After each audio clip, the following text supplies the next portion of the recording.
People get excited about the I do's and the I wills when it's wedding time. It's a beautiful thing to dream about the blissful day with the one you love. But too often we are not taking the time to consider the reality of the day-to-day living or securing our future.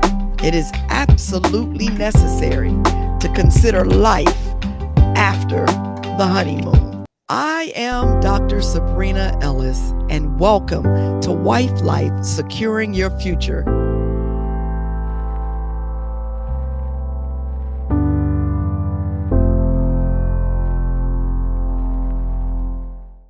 Hello, my name is Dr. Sabrina Ellis, and I am the host of Wife Life Securing Your Future, which is a podcast, part of the D-Free Podcast Network.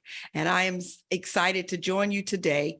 I have a special guest, and that is my friend, Evangelist Sharon Seay Whitelaw. She is a prophetic voice. She is an anointed woman of God, and she is anointed to preach the gospel, the word of God. It's actually in her mouth. It's in her everything. She is so devoted to this ministry. She is a teacher. She is a psalmist, conference speaker, motivator, all of that.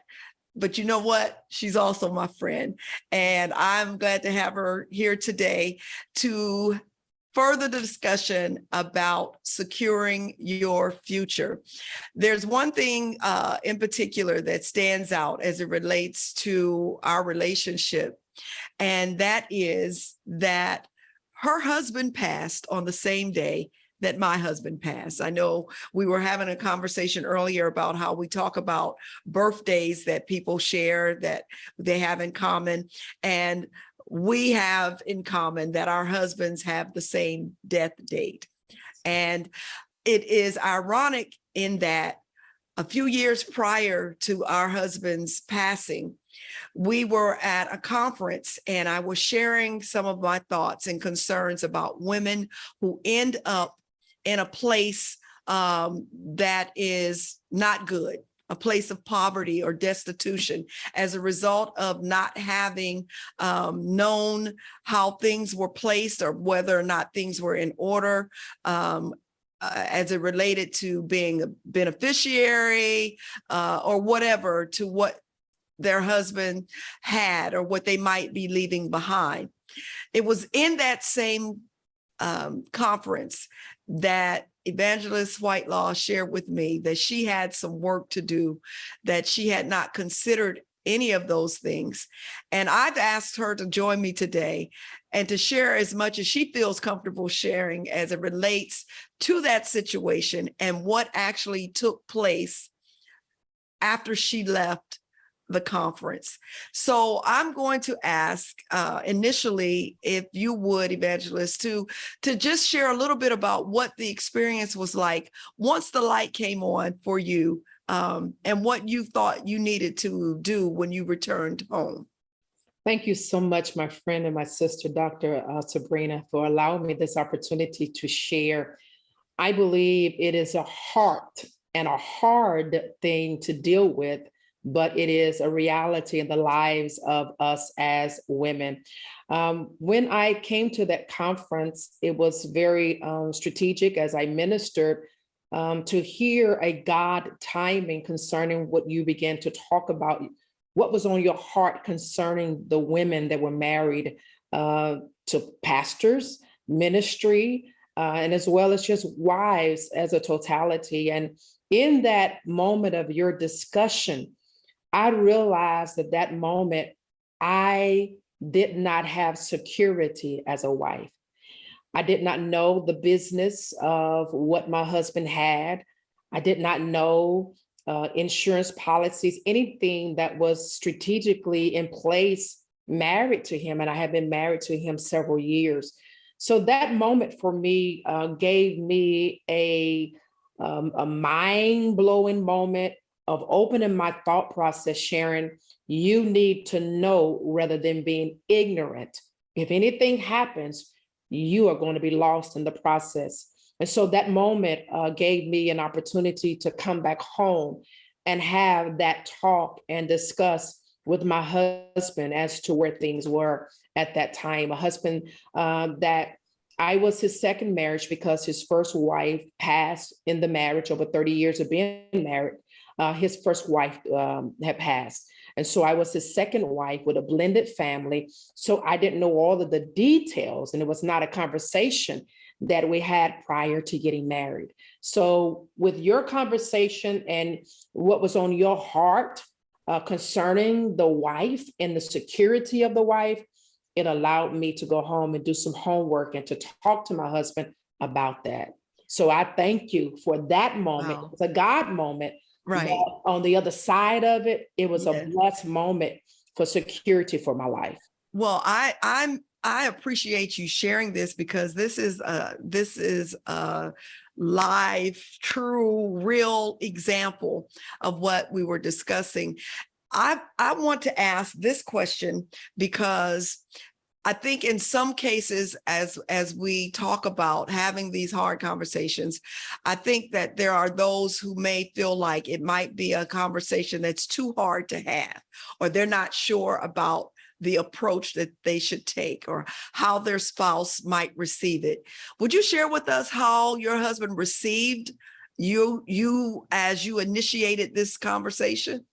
To be honest, my first approach in asking, baby, what is set up? You know, if something happens to you or if something happens to me, what do we have set up? I put myself in the equation and asking the question more than it just being if he passes. It's sometimes men hears that from a different ear. Are you sitting up waiting on me to die? Exactly. That was not the approach that I wanted to take, but I wanted to ask because I knew what I had prepared for myself before I married him. So I knew what was in place. I knew what I changed on my beneficiaries as far as my insurances when I married him, but I didn't have any information on what was set, whether that he had a will or not. And so that first question to him was not an answer day. The pausing, and all, I got up off of it and left it right there because there was not an instant conversation to say, hey, you know, if something happens to you, what's in place? What do I do? Well, this is what I have in place. This, da, da, da, da, da. And here's the document that if anything happens to me, this is where you find my information. That was it. And it took a minute for him to come back and to discuss that. And it didn't happen in 1 week. It didn't happen in 2 weeks. It happened sometime, but he finally went and did what was necessary for him to make sure that those hard questions were in place. So that's how it happened to me. It's not always easy for the man to really deal with the woman, the wife, coming asking those questions, because I find out men don't want to deal with death. You know, if they don't want to go to the doctor, they don't want to talk about death. And so that was a challenge right there. And I was not a pounder. I was not a pounder. What do I do? No, I asked, I set it out on the plate and I left it for him to ponder. My husband was a man of integrity, a man that had business in order as far as his business. He was a businessman. And so that put a lot on his thought process for me to ask that question. So no, it was uncomfortable for him because he didn't respond instantly. It took some time for him to give me answers. Well, I appreciate you sharing that, because first of all, it took a wise woman and it took a patient woman to say, okay, this is not the answer day. I love that. I really like that. But he did what was necessary. And I remember waiting some time to check in on you to see if anything was moving. And by the time I checked in, there was activity, there was movement. And the fact that you were able to walk through that and get certain things in place, and to know that there were things that you were not even aware of. Absolutely.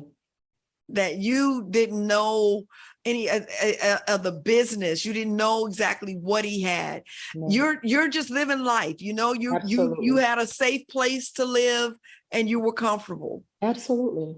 And I think for so many women, And I'll stick with our context, our very similar context for now. But we do know that this impacts women everywhere. It does. But it is a sad situation that occurs time and time again in our context of the church. Yes. And that is that women become complacent, they're okay, they're comfortable. I got a house, Yes. I got clothes, I can go to the convention. What more do I need? Absolutely. Well, you have all of those things. Let's be honest, if your husband is a pastor, Yes, you have those things because he is a pastor, or he is an evangelist, yes. or, he's traveling and he has this additional income. But you and I both know that once they're gone, that income no longer exists. Right. My husband was senior pastor of a church, nice sized church, had a salary, but my husband traveled this country preaching in so many different places, other churches, conferences, conventions, Yes. occasionally outside of the conference. When he was no longer here, there was no longer that income. Absolutely. So my thing is to get women to think beyond today. And I'm just glad that you did not allow the conversation to just be a passing conversation. Right. You knew, no, I have to go home and do something about that. And that is my cause. That is my purpose, the awareness. Yes. The awareness. And so you said a few minutes ago that ultimately you were able to secure yourself, secure your future. You had no way of knowing how much longer after that did your husband pass? Do you remember? Oh, years, probably 4, maybe 4 years after that, after we set things in place, about 4 years. He secured my future as far as his responsibility. And I'm thankful that he did. I'm thankful that he did it legally, meaning put it in documents, put it with his lawyer. That right there has been a journey by itself. Even with it being a legal document, there were some challenges with those from outside entities. So you still must make sure that security, that especially with blended families, we have to deal with those realities. We're dealing in a time, whether they're in ministry or not, blended families are a challenge at times. And one of the things I found out in this journey, if those conversations are not taking place in the beginning, then there's a challenge in the end, and there's a challenge in the midst of it. And so I believe it has taught me a great value in my life. Married into a blended family, that man has to speak to his children, whether they are children or adults, what his heart is, what his plans are, and that they know from his mouth what he's doing, so that in the end, and many times people don't expect death to come, but in the end, they would have heard it, as they say, from the horse's mouth, rather than thinking it came from someone else's plan to accommodate that. And so in that journey as a blended family, to understand that, and even if they've never been married, it's always good to discuss and make sure those things are set in motion before you come, especially in the church. The church often brings us to a place, when you're serving in the church, only what you do for Christ is going to last. Give your all to Christ and he's going to pay you. No, you better do the business, because I'm on the other side of my husband passing. I was not with him the whole 42 years that he preached. I was not with him the whole 38 years that he pastored.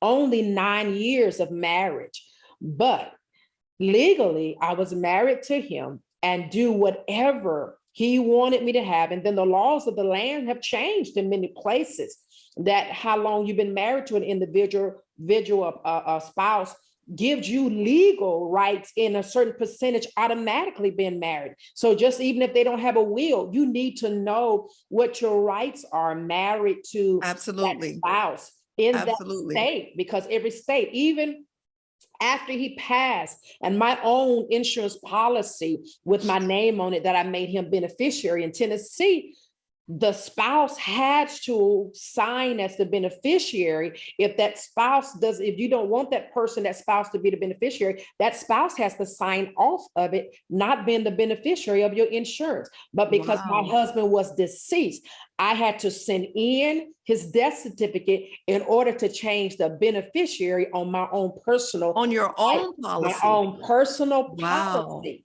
Yes. I had to send in his death certificate because Tennessee requires, if you're married, that your spouse is the beneficiary. In Tennessee, it's 50% of your house and all of that the spouse gets. So even without a will, you may have to fight for it, but you got to know your rights in Tennessee or the state that you're in to know what is due you. But my husband set in place, he set a will, all of that in place that took precedent in everything that he wanted to take place. And so with a lawyer, he even assigned his lawyer who he wanted to oversee the distribution of what he wanted in his will. So even in that, and going and even to probate, anybody can challenge the will in probate. Absolutely. And so it was challenged in my situation, which prolonged so much time, but truth will always stand in the end. So Absolutely. it is so important.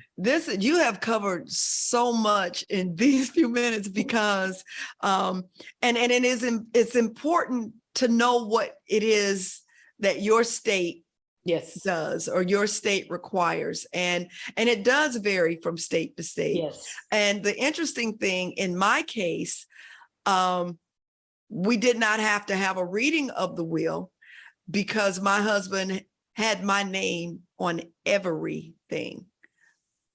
Each of us did that. When I say everything, I mean down to every bank account, even if it was his fund money and my fund money, then there was the house money, but we did everything. And we made sure on the property that each of us had the right to survivorship. So when the probate attorney saw just that term and what name was there, she said, "Oh, there's no need for a reading of the will. You don't even have to do that." I said, "Are you sure?" I'm asking the probate attorney, is she sure? But she said, "No, because your name is there. There's no debating this. There's no argument. Anybody that tried to take you to court on this is wasting time and money." And so the situations are different. Yes. You know, I was a second wife, blended family as well. But it's just how things were handled. And then also according to the state that we were living in. What I am glad to say is that on today, August the 4th, I believe it is that we're taping this, that we're both standing. We're standing. We're doing well. Absolutely. We are still standing and we are doing well. And one of the things I wanted to even respond to you in your will, having your name throughout everything, because we had a blended family. He had specific things named in the will from everything that he wanted distributed and what else he did not maintain in the home. But with that, it's still with those to receive still had questions as to the heart and the mind of my husband as to why would he do it. And I think that's one of the challenges. People don't understand why people make decisions in their wills. They can't hardly accept that's what they wanted. Yeah. And I think that's the challenge when it comes to us in life is we can't believe somebody did that.